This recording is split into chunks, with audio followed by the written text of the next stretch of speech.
13절을 보면 이렇게 말하고 있습니다. 사람이 감당할 시험 밖에는 너희가 당한 것이 없나니 오직 하나님은 미쁘사 너희가 감당하지 못할 시험 당함을 허락하지 아니하시고 시험 당할 즈음에 또한 피할 길을 내사 너희로 능히 감당하게 하시느니라 라고 이렇게 말씀하고 있습니다. 이 말씀을 자주 들어봤을 것이고 이 말씀을 또 암송하고 어려운 시험 가운데 힘을 얻고 용기를 얻는 성도님들도 많이 있을 겁니다. 하나님은 우리의 모든 것을 알고 계십니다. 우리가 처한 환경도 알고 계시고 우리의 믿음이 어떠한지도 알고 계시고 우리의 능력, 우리의 역량 그것이 얼마나 된지도 하나님은 다 알고 계십니다. 그래서 우리가 감당할 만한 시험을 허락하신다 라고 말씀을 하고 있습니다. 그치요? 사람들도 내 자녀가 환경이 어떤지, 내 자녀의 능력이 어떤지, 내 자녀의 믿음이 어떤지 알 수 있잖아요. 대충이라도 알지요. 그래서 감당하지 못할 일은 시키지 않고 그래도 좀 힘들더라도 해볼 만한 그런 일을 시킨다라는 거예요. 저도 어렸을 때 시골에서 저희 부모님이 농사를 지으니까 자녀들도 같이 농사 일을 짓잖아요. 볕단을 베서 묶고 그리고 또 그것을 집으로 지어 나르고 그래서 또 탈곡을 하고 추수를 하고 그러는데 이게 저에게는 한 단만 이렇게 딱 지워주는 거죠. 왜냐하면 많이 못 지니까 힘이 없으니까 볕단 하나만 지고 가라 라고 지게 한 단을 지워주는 거예요. 근데 이제 형들에게는 어떻게 돼요? 2개도 지우고 3개도 지우고 4개도 지우는 거죠. 아버지는 5개, 6개 이렇게 지는 거죠. 그러니까 같이 일을 하긴 하지만 일하는 분량이 다르죠. 아버지가 일하는 것과 형들이 일하는 것과 내가 일하는 것은 다르지만 그래도 온 가족들이 같이 일했다, 같이 수고했다라는 것이에요. 그래서 부모님들은 자녀의 능력과 한계를 알고 감당할 만한 일을 맡긴다. 요즘 같은 경우로 본다고 한다면은 내 자녀가 면허증이 있는지, 정말 또 길거리 가서 차를 정말 운전할 수 있는지, 연수가 다 됐는지 그걸 알고 운전대를 내맡기겠죠. 그렇죠? 그것도 안 됐는데 차 주면서 운전해 가 이렇게 하지는 않겠죠. 그래서 하나님도 우리의 환경과 형편을 아시고 우리의 능력을 아시고 우리의 믿음을 아신다. 그래서 우리가 감당할 만한 시험만 허락하신다 라고 지금 말씀하고 있어요. 근데 이것은 하나님의 말씀이고 우리가 살아가면서 여러 가지 어려움과 시험들을 당하는데 감당할 만한 시험을 당합니까? 감당하기 어려운 시험을 만납니까? 우리 육체적으로 저 정도쯤은 내가 충분히 감당해 라고 하는 시험이 온다 그러면은 그것은 사실 시험거리가 아니고 문제거리가 아닌 거죠. 우리에게 더하기 빼기 산수 문제를 내준다. 그건 시험이 아닌 거죠. 그 같은 거예요. 그러니까 우리가 아무 노력하지 않고 가만히 있어도 다 해결할 수 있을 만한 시험거리나 문제거리가 닥쳐온다면은 사실 그것은 우리에게 시험도 아니다라는 거예요. 그래서 우리 입장에서 볼 때는 늘 힘에 겨운 거고 우리 입장에서 볼 때는 늘 어려운 거지만 그래도 하나님은 야, 네가 노력하면 그건 감당할 수 있어. 네가 내게 도움을 구하면 그것은 감당할 수 있어. 네가 믿음을 바로 하면은 그것쯤은 감당할 수 있어 라고 하는 그만큼만 믿음과 그만큼만 시험거리를 우리에게 던져주신다라는 것을 지금 얘기하고 있는 거지요. 그래서 늘 우리 볼 때는 시험이 힘겨워 보이고 나 힘에 부쳐 보이지만 하나님 보실 때는 그래도 내가 볼 때는 너 이 정도를 감당할 수 있으니까 던져주는 거야 라고 지금 말씀하고 계시는 거예요.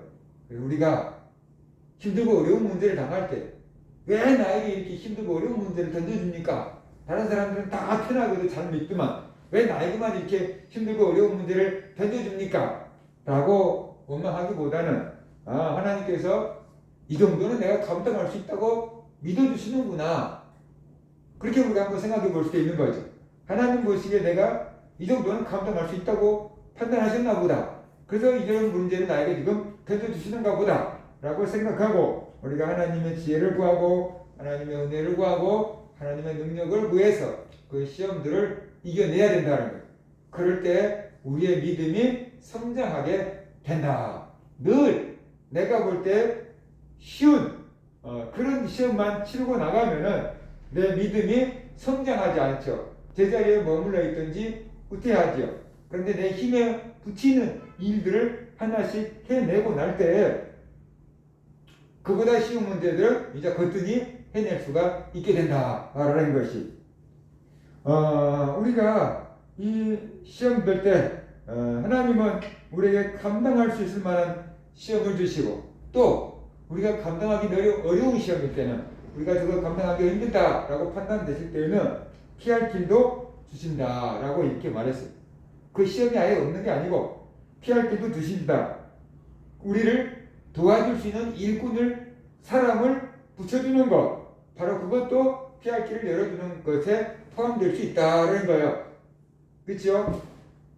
시골에서 수레로 짐을 이렇게 무거운 짐을 싣고 오르막을 올라가는데 혼자서 이 리어카를 끌고 올라가려면 수레를 끌고 올라가려면 되게 힘들잖아요.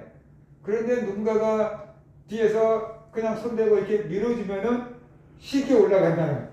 내 힘으로 올라온 줄 알았더니 나중에 보면은 뒤에서 누군가가 밀어줘서 쉽게 올라갔구나라는 것을 알게 된다는 거예요. 바로 그거지요. 우리가 감당하기 어려우면은 피할 길을 주기도 하시지만 때로는 우리를 위해서 좋은 조언을 해줄 수 있는 사람을 붙여주기도 하고 우리를 위해서 기도해 줄 수 있는 사람을 붙여주기도 하고 우리를 위로해 줄 수 있는 사람을 붙여주기도 하고 이런저런 사람을 붙여주어서 우리가 그 시험을 능히 감당하게 하거나 이겨내게 하신다는 것이 이것이 바로 하나님의 은혜고 이것이 바로 하나님의 사랑이고 자비다라는 겁니다. 그러면 왜 바울은 13절에 있는 이런 말씀을 하셨을까요? 우리들에게 시험을 이길 만한 능력이 있다라는 거예요. 우리가 감당할 만하니까 하나님께서 그런 시험을 허락하신다라는 거예요. 그래서 어려운 일을 만날 때 내가 그 일을 할 수 있는 힘이 있다. 내가 그 일을 할 수 있는 능력이 있다.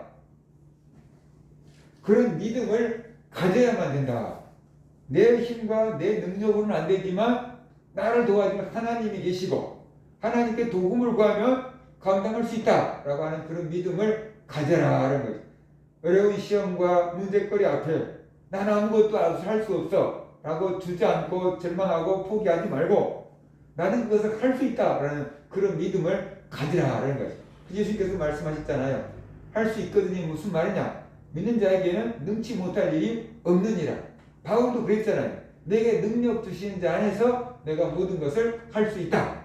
그러니까 나는 못하더라도 하나님이 나와 함께 계시면은 할 수 있다. 라는 그런 믿음을 가지라라는 것이 또 우리가 시험이 들 때 바른 선택을 하라라는 것이 시험을 만났을 때 믿음의 선택을 하라라는 것이 시험에 넘어지지 말고 시험을 이기라라는 의미로 이런 말씀을 하신 거지요. 혹시라도 시험에 들고 혹시라도 시험에 빠졌을지라도 하나님을 원망하지 말라라는 것이 하나님이 너무 어려운 시험을 줬다거나 하나님이 지켜주시지 않았다고 하나님을 원망하지 말라라는 것이 사람들은 내가 원하는 대로 다 일이 잘 되면은 내가 잘해서 이렇게 됐다라고 얘기하고 내가 원하는 대로 일이 안 되면은 그 다음부터는 이제 원망하죠. 사람을 원망하고 믿음 있는 사람들은 하나님을 원망하죠. 그게 사람을 원망하고 하나님을 원망함으로써 자기의 책임을 회피하는 것입니다. 이것은 옳지 않지요. 우리가 선택한 일이에요. 그렇기 때문에 그 결과에 대해서도 우리가 책임을 져야만 한다는 것이 다 자기가 책임을 져야 되는 것이 하나님은 아무런 잘못 없다. 너 감당할 만한 문제를 던져줬는데 네가 잘못된 선택을 한 거다. 믿음의 선택을 하지 않고 잘못된 선택을 한 거다. 그래서 이런 결과가 나타난 거다. 그러니까 하나님을 원망하지 말라라는 그런 뜻도 포함되어 있는 걸로 볼 수가 있지요. 그러면 바울이 말하는 시험은 무엇인가? 라는 것이에요. 바울이 말하는 시험은 무엇인가? 당시 고린도 교회 상황에서 보면 여러 가지 시험거리가 있어서요. 우상을 숭배하는 문제나 우상에게 드려진 재물을 먹는 문제나 음행하는 문제나 잘못된 가르침, 이단 사설 이런 시험거리들이 고린도 교회에 있었지요. 그래서 그 중에 하나는 우상에게 드려진 이 제사에 참석하고 우상의 제물을 먹는 거였어요. 그래서 14절부터는 우상의 제사에 참여하는 것과 우상의 제물을 먹는 것에 대해서 언급을 하고 있어요. 우상 숭배하는 일을 피하라 라고 했어요. 그러니까 우상 숭배하는 시험에 넘어지지 말라라는 거예요. 이방인들이 제사하는 것은 귀신에게 제사하는 거라 그랬어요. 그렇기 때문에 우상의 제사에 참여하는 것은 귀신과 교제하는 거다라고 말했습니다. 성도들은 예수 그리스도의 성찬식을 참여한 사람들입니다. 그것은 예수 그리스도의 몸을 먹었고 예수 그리스도의 피를 마셨다. 그래서 예수 그리스도의 몸과 피의 동참함으로 우리들은 많은 성도들은 그리스도 안에서 한 몸, 그리스도의 몸이 되었다라고 말하고 있어요. 그래서 보면 영적으로 예수님과 한 몸인 거죠. 그래서 우리의 몸을 더럽히면 안 된다라는 것이, 우상을 섬기면 안 된다라는 것이, 우상에게 제사하고 우상의 제물을 먹는 것은 우상과 하나가 되는 거다. 그러므로 성찬식도 참여하고 우상의 제물에도 참여하는 것은 안 된다. 21절에 보면 너희가 주의 잔과 귀신의 잔을 겸하여 마시지 못하고 주의 식탁과 귀신의 식탁에 겸하여 참여하지 못하리라 라고 말씀을 했어요. 그러니까 하나님도 믿으면서 우상도 섬기면서 그러면 안 된다라는 거예요. 하나님을 믿으려면 하나님을 확실하게 믿어버려야지, 우상을 버려버려야지. 하나님도 믿으면서 우상도 믿으면서 그럴 수는 없는 거다. 그것은 제대로 하나님을 믿고 있는 것이 아니다 라고 지금 말하고 있죠. 다른 종교들, 우상을 섬기는 종교들은 다 신론이잖아요. 신이 여러 개잖아요. 그래서 신이 많으면 많을수록 좋다고 생각하는 거예요. 그래서 이것도 믿고 저것도 믿고 막 믿어도 되는 거예요. 그런데 기독교는 유일신이잖아요. 하나님 한 분밖에 신이 없어. 그러니까 하나님 한 분만 섬겨야 돼. 다른 신을 섬기면 어떻게 돼요? 하나님이 진노하셔요. 이게 이제 기독교와 다른 종교의 차이다라는 것이. 그래서 다른 종교는 자꾸만 이상한 신들을 다 포용하고 받아들여갖고 어떤 같은 신 반열에 놔두고 많은 신이 있으면 있을수록 도움이 되고 좋다라고 생각을 해버리는 거예요. 그래서 뭐 바다를 다스리는 신도 있고 산에 막 산신령도 있고 뭐 부엌에 가면 부엌신도 있고 화장실에 가면 화장실 신도 있고 뭐 그랬던 거죠. 그러나 하나님은 그 모든 걸 다 쓸 게 없다. 오직 하나님 한 분이면 다 된다. 그 얘기를 지금 하고 있는 거예요. 그래서 하나님과 우상을 같이 섬기면은 하나님은 일하시지 않는다. 오직 하나님만 믿고 섬길 때 하나님이 일하신다. 라는 것이. 그래서 시험거리는 뭐냐? 하나님으로부터 멀어지게 만드는 것. 그것이 시험거리인 거예요. 나를 하나님의 은혜와 사랑으로부터 멀어지게 만드는 것.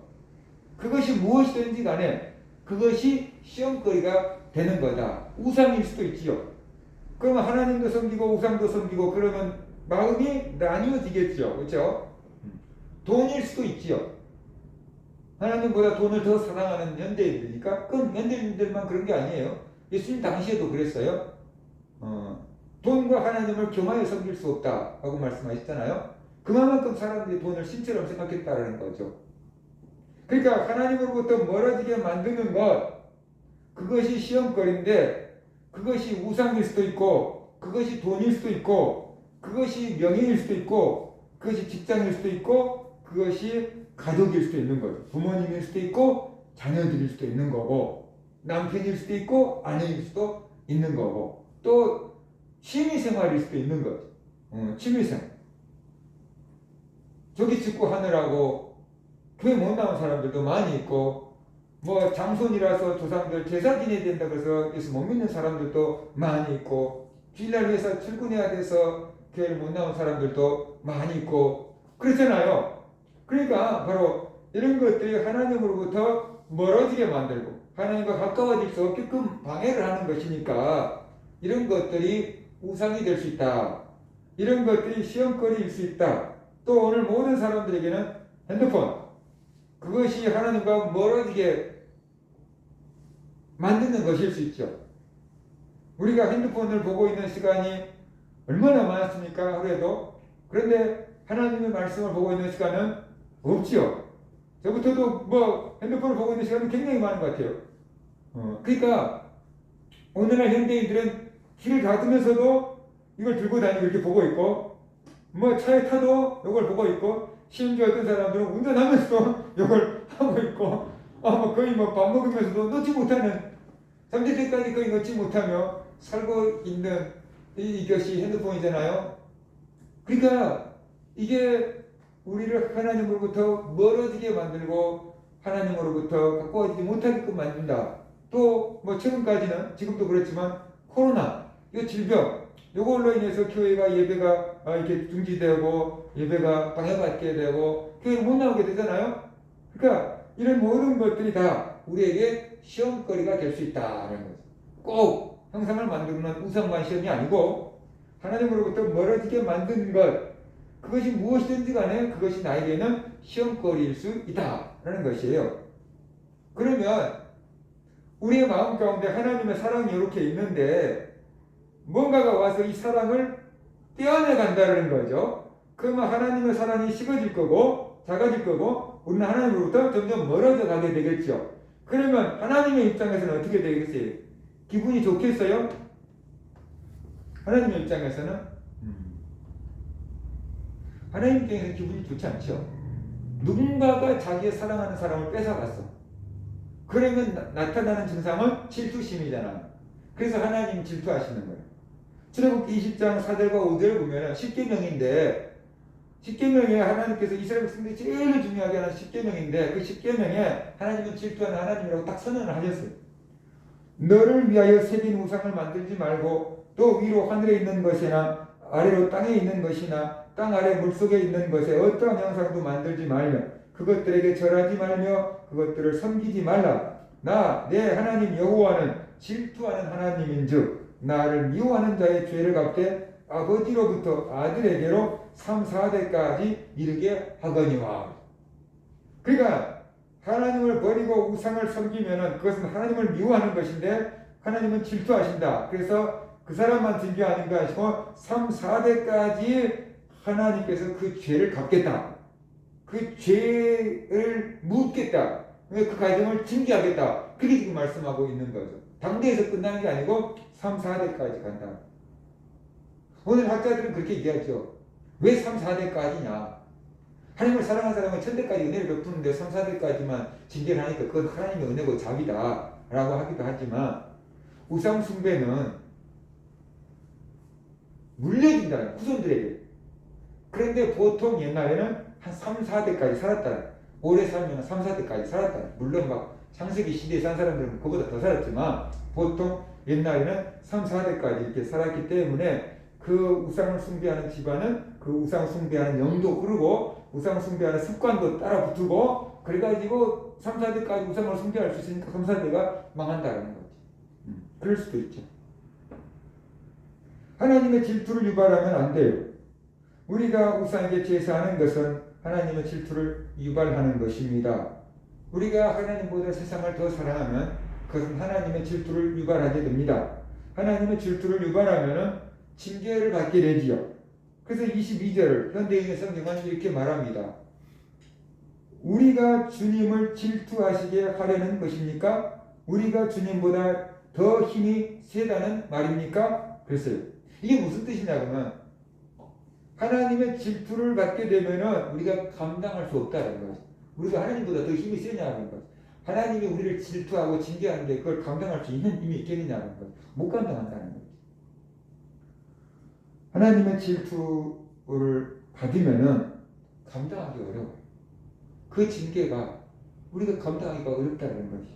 그렇기 때문에 우상을 섬기지 말고 우상의 제물에 참여하지 말라 이렇게 말했어요. 하나님보다 더 사랑하는 것이 없게 하라. 하나님만 사랑하라. 하나님을 최고로 사랑하라. 그것이 율법의 가장 큰 계명인 거죠. 그 얘기를 지금 하고 있는 겁니다. 우리가 세상을 사랑하는 것, 바로 그것이 하나님의 질투를 유발하는 겁니다. 조금 믿음이 있는 기독교인이라고 한다 그러면은 뭐 신전이 있는 우상을 뭐 섬기거나 뭐 그러지는 않을 거예요. 신상이 있는 우상을 섬기지는 않을 거예요. 그런데 믿음이 좋다고 하는 사람들도 내 마음 가운데 하나님보다 더 사랑하는 것은 충분히 있을 수 있다.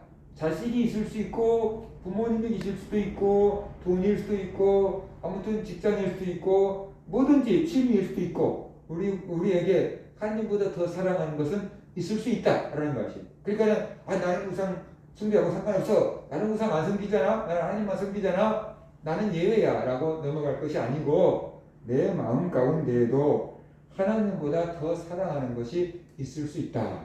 지금도 내 마음 가운데 하나님보다 더 사랑하는 것이 있을 수 있지요. 그렇게 되면은 바로 하나님의 질투를 사게 될 것이고 나는 하나님께로부터 멀어지게 될 것이고 하나님의 징계를 받게 되는데 그 하나님의 징계는 우리가 감당할 수 없는 거다라는 것이. 그렇기 때문에 우리가 하나님만을 최고로 사랑해야 되고 하나님보다 더 사랑하는 것이 있으면 내려놓을 수 있어야만 되는 거죠. 하나님은 우리가 감당할 만한 시험만 주신다 그랬어요. 우리가 감당하지 못할 시험은 피할 길을 열어주신다고 했어요. 그렇다 그러면 내가 가만히 있어도 시험거리가 다 해결돼 버리거나 피할 길이 열려버리는 게 아니다라는 거죠. 하나님은 우리를 성장시키기를 원해요. 믿음을 성장시키기를 원하고 영적인 사람을 키우기를 원해요. 그래서 우리에게 시험을 줄 때 항상 우리가 감당하기 버거운 것, 감당하기 버거운 거죠. 그러면 어떻게 감당할 만한 것을 준다고 하시는가? 도와주겠다는 거예요. 하나님이 도와주겠다는 거예요. 그러면 우리 입장에서는 해야 될 일은 뭐냐 그러면은 하나님의 도움을 구하는 거죠. 내가 믿음을 지키겠다라고 결단해야 되고 내가 우상을 섬기지 않겠다라고 결단해야 되고 내가 싼 것을 내놓겠다고 결단해야 되고 그리고 하나님의 도움을 구해야 되는 거죠. 결단한다고 내려지는 게 아니잖아요.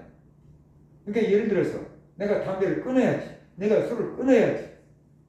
그렇게 결단한다고 잘 끊어지지 않죠. 이미 중독된 사람들. 그러니까 그걸 어떻게 돼요? 끊을 수 있도록 하나님이 도와달라고 구하는 거죠. 은혜를 구하는 거죠. 그때 하나님께서 도와주시면 어떻게 돼요? 그게 끊어지는 거죠. 그러니까 감당할 만큼만 시험을 주시는데 내 힘으로 그냥 감당할 만한 건 아니고 나는 감당할 수 없어요. 그런데 하나님의 은혜를 구하면 하나님께서 도와주시면 감당할 만한 시험을 주시겠다는 거예요. 그래서 우리의 믿음을 키우는 것입니다. 내가 어려운 일을 하나 해결하고 나면 그 다음에 어떻게 돼요? 자신감이 생기죠. 그렇죠? 그래서 또 그 다음 문제도 해결할 수 있게 되고 자신감을 키우는 건데 그것을 달리 말하면 믿음이 크는 거죠. 믿음이 크는 것. 그래서 우리를 성장시키는 거다 하는 것을 우리가 알아야 됩니다. 그래서 항상 거기에는 이게 필요해요. 하나님을 최고로 사랑하는 마음이 필요해요. 하나님을 최고로 사랑할 때 하나님을 사랑하려고 하는 그런 마음이 있을 때 내가 하나님보다 더 사랑하는 게 있었구나. 그걸 내려놔야지. 그런 마음이 생기고 그런 결단을 할 수 있어요. 그리고 그 결단을 할 때 하나님께서 도와주시는 거죠. 그 결단. 내려놓는 결단을 하고 하나님의 은혜를 구할 때 하나님의 도움이 다가오는 것이지 가만히 있어서 하나님의 도움이 다가오는 것은 아니다 그런 것이에요. 우리가 믿음으로 살라고 믿음으로 그 시험을 이겨내려고 결단을 할 때 하나님께서 우리를 도와주시는 거다라는 거예요. 그래서 감당할 수 있게끔 되는 거죠. 그래서 하나님께서 우리에게 감당할 만한 시험을 주시고 어려운 시험을 만날 때 피할 길을 주신다 했는데 왜 그러셨는지 그 뜻이 무엇인지 그럼에도 불구하고 우리들은 뭘 해야 되는지를 우리가 깨달아야 되는 것이죠. 우리의 마음 가운데 하나님을 향한 그 사랑이 있어야 되고 내가 하나님보다 더 사랑하는 게 지금 내 마음 가운데 있구나. 하나님께로부터 멀어지게 하는 뭔가가 있구나. 그것을 우리가 발견해야 되고 그것을 우리가 내려놓기로 결단해야 돼. 그리고 내가 내려놓으려고 결단하는데 안 돼. 안 내려놔야지. 이게 자꾸만 습관되고 중독돼가지고 안 돼. 그때 하나님의 은혜를 구하는 거예요. 내려놓으려고 해도 안 된다. 그래 하나님께서 도와달라고. 그러면 하나님께서 은혜를 베풀어 주시고 기도를 응답해 주시면 그게 내려놔지. 그 도움을 구하고 기도하는 그 동안에 우리가 하나님께로 가까이 가고 있는 중이죠. 그때 은혜를 받고 있는 중이고, 그래서 이제 끊을 수 있는 힘이 생기게 되는 거다라는 거예요. 그래서 우리가 하나님의 은혜 가운데 머물 수 있게 되는 겁니다. 우리 모든 성도들이 하나님을 사랑하고 하나님보다 더 사랑하는 것 있으면 내려놓으려고도 안 될 때 기도하고 은혜 받아서 그걸 내려놓고 하나님만을 최고로 사랑하고 그래서 하나님의 은혜를 누리며 살아가는 성도들 되시기를 주의 이름으로 축원합니다.